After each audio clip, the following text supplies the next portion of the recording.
first of all, you should understand what you are exactly franchising. Franchising is not just franchising a model which you have already with you.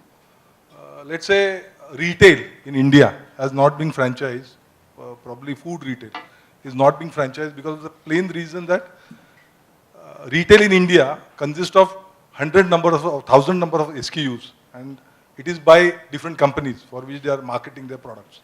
So retail, food retail in India was not franchised, and whoever tried franchising it was actually, they failed miserably.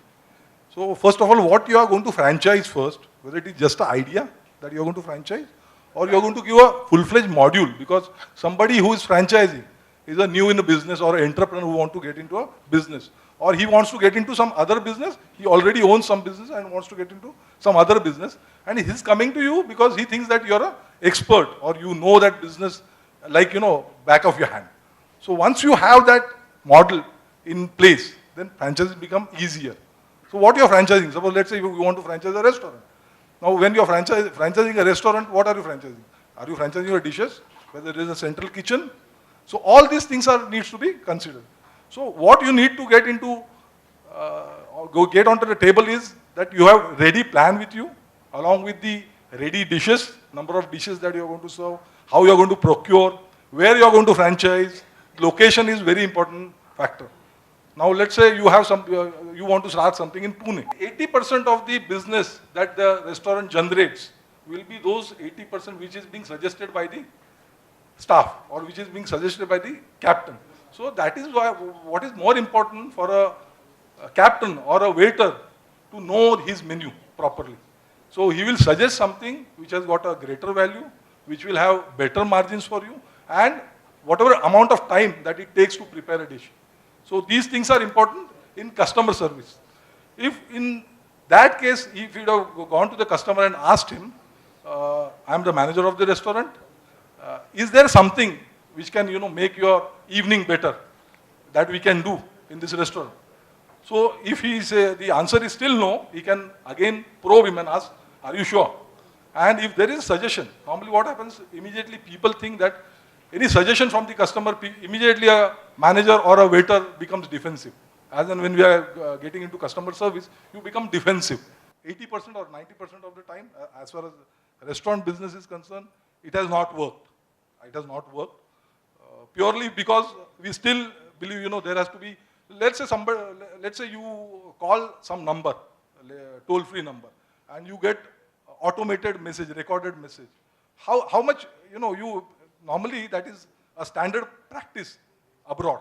That is a standard practice, that you call somebody and on a toll-free number, you get a recorded message.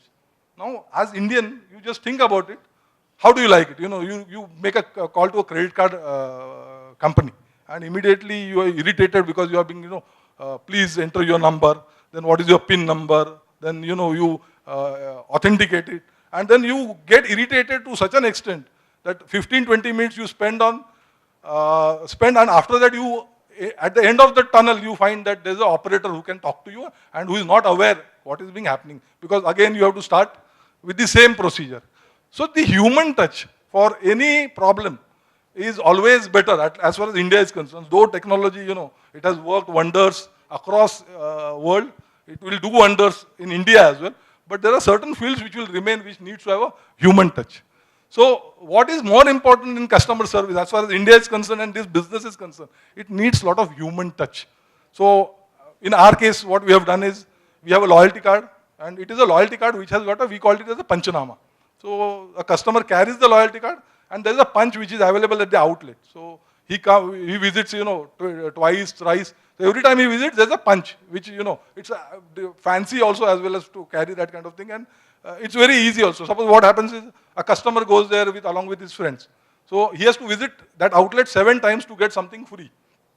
Now when 4 or 5 people go there and order for 6-7 dishes, the immediately manager punches it and gives him a free dish.